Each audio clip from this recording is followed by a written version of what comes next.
Hello, everybody, and welcome to another episode of Finding Your Voice with Dr. Velma Bagby. And I have a wonderful, fabulous, phenomenal woman to introduce you to, a wonderful person I've gotten to know, Melissa Banks, and she's going to really drop some nuggets, some gold nuggets that you're going to want to take with you and keep in your arsenal, no matter what stage of your business or brand you're at or ministry that you're at. Let me tell you a little bit about her.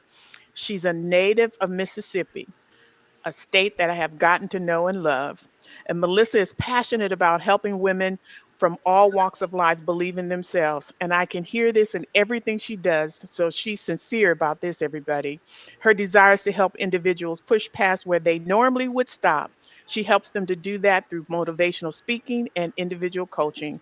Melissa mentors and coach individuals who are taking their first step in becoming entrepreneurs or more experienced individuals needing encouragement, motivation, and skills training. I've already shared with her at the beginning of this show before we started what she means to me. So this is all true about her. She's an award winning master event planner. And I'm trying to get her to California, everybody. I don't know if I can, but I'm trying Mississippi to California at some point. She has over 25 years experience, has some phenomenal events that she's done. So take a look at her site when you get an opportunity. She has been mentored by leading wedding and entertainment expert David Tutora. Ooh, one of my favorites. Melissa is the visionary and co-founder of Black Women's Business Expo, founder of DMD Events, host of Dream by Design and with Melissa Banks, a podcast where women entrepreneurs share their dreams, struggles, success, and how they are able to keep going despite the circumstance. Perfect person to have on the program today. Look, she's a brand strategist and she's an author of 5 books, including Dream by Design series. Her first business book, Do I Really Need an Event Planner, which is a #1 bestseller, and her latest book, Dream Journal and The Dream for Him, Dream Journal, both Amazon bestsellers. She's the founder of Dream, a jewelry boutique, which features her signature pearl collection. I'm a fan and I'm a pearl collector, and her famous Dream Box. Gorgeous boxes, by the way. Melissa was chosen as one of Conversations Media Group Mississippi Success Honoree and named as one of the 25 Mississippians you should know by Mississippi Success Magazine. So look at that. In 2023, Melissa was named Best Event Planner in Mississippi by the Best of Mississippi organization. Melissa has been seen on ABC, CBS, Fox 40, and others. This is who you get to hear from today, everybody. So please welcome Melissa Banks. Thank you, thank you, thank you. Excited to be here, Dr. Velma.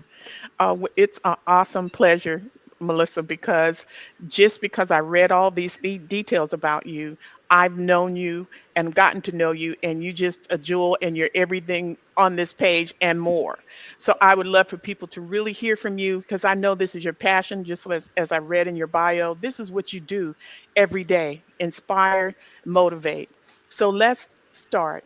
I know there are people who heard your bio and heard what you accomplished. And they might assume that you just walked into this and it was a piece of cake. There was no hurdles. In the beginning, there was no struggles. And then halfway through, or as you were climbing the mountaintop and looking successful, there was no hurdles then. But they're mistaken. There are going to be challenges all the time. So I just want to ask you about your journey and what were some of the struggles that you can share with some of those out there that are having similar struggles, whether it's the beginning, the middle, or towards the peak. How did you overcome them? What was your method of getting past what you were facing? Oh, wow. What a great question to kick off. First of all, congratulations on your new show. It Thank is you. just, I'm so excited about it and can't wait to hear all the amazing interviews you will have. You know what? Our journey, we go into this, I didn't know what being an entrepreneur was. I didn't know people who were entrepreneurs. I didn't grow up in an environment that had entrepreneurs that looked like me. So I didn't really know what that was about. And I got started at a time that there wasn't a lot of help, right? So in today's time, you can head to the internet, you can Google it, ask a question. I didn't have that. I'm kind of aging myself a little bit there, but we didn't have that. It was leg Mhm. work. So there was lots of challenges to be in with. I God placed in my heart that I was supposed to start a business, and that's really all I knew. I didn't know how to do much of anything else. I was laid off from my job, so I didn't have a lot of money to start anything. But thank God Almighty, He had it laid out for me because event planning could get started without a whole lot of money. But there were so many challenges facing me. You know, I was raising my two young sons, so it was a lot of things in front of me that I had to jump through. You know, you have a great success, but then you would have a whole lot of no's. My first year as an event planner, I had 3 events and I made no money because first of all, I didn't price them right because I didn't know how to do it. And I really didn't know what I was doing, but I didn't stop there. I did an event and I put all of my heart into it. And I left that event so zero. And I left that event knowing that I was doing what I was supposed to do. That makes no sense to someone who's listening. Say, how could that be a successful event? But it was to me.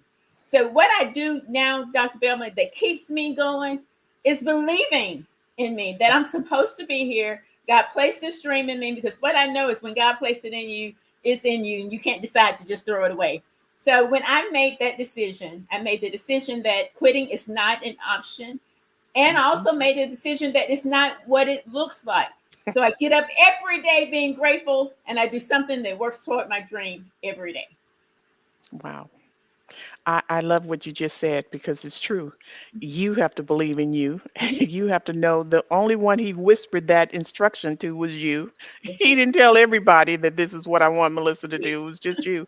So you have to rely on what you've been instructed to do and believe that God has a path for you. I That's right. love that.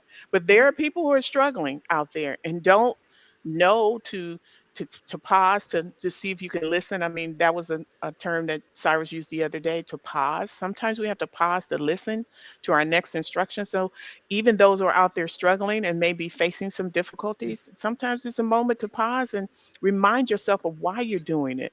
And That's right. sometimes that by itself will incite a new path or a new idea, something to pull you through that time that you're going through difficulties. Now, my next question is the fact that there are some who are still sitting on the sideline. You've done well. And there may be people who say, "Oh, I wanted to do event planning. That was my heart, but I just haven't done anything about it. I wanted to write that book, but I just haven't done that. I wanted to, but I haven't." And so what do you say to the person who's just sitting on the sideline and is just plain unsure? And before I finish the question, I was there. That's how finding your voice came to be. I was there in the beginning of my writing journey in the literary world. I knew my job on the job. I wrote a lot, designed programs and training as a deputy administrator. I knew my job. But once I took that off, that hat off and retired, I knew that God was telling me He wanted me to do some other things. He wanted me to talk. He wanted me to write. I thought I had put all of that in a briefcase and a file folder and said, filed away, I'm retired. And that was not what God wanted me to do. So I had to unpack all of that and then try to figure out, speaking of finding your voice, I wrote for corporate. I knew my job's voice. I knew my corporation, the voice of the state government. I knew how to speak for them, how to write their language, all of that. But what was my voice? What do I sound like? What was it I was supposed to say? So, although I reached out to some folks, I didn't get any assistance or support. So, I did a deep dive into how to books. Like you said, there was a time we didn't have access to people as easily as we have now. I just did a deep dive in all the how to books I could read to help to teach myself what it is I was getting into at this point. So, given all of that, Melissa, and I appreciate what you said, what are some suggestions you might have of those who are sitting on the sidelines and wondering, what path should I take, depending on what God is giving them to do and what is their passion and what is the business that they're hoping to get into? What would you say to them who's just sitting there and unsure? Wow. You know, Dr. Velma, when I started, not that long ago, and I've shared this story many times when I didn't have a voice, that I Mhm. lost my voice because I went through a lot of stuff. And I didn't have the self esteem or the confidence to know that I was worthy, that I could sit at the table, that I could run a business. So starting is just that. If God places it in you, your job is to start. Your job is not to figure it all out. I think that's what happens. If it was up to me to figure it all out, I would not be sitting here. because I Mhm. wouldn't have had a conversation with you in a store, let alone sitting on a platform like this. I would have Yes. never done that. I would have Yeah. just sat there numb with nothing to say because I thought I had nothing to say. So you don't wait for you to say it's all worked out. The biggest mistake you can make is have that plan, and when every single thing on that plan doesn't happen, you don't take that first step. Because I promise you, if you take that first step into getting going for your dream, you will go for your dream. And then place yourself around people. Don't think you have to know it all. Thank God there are people out there that already know it.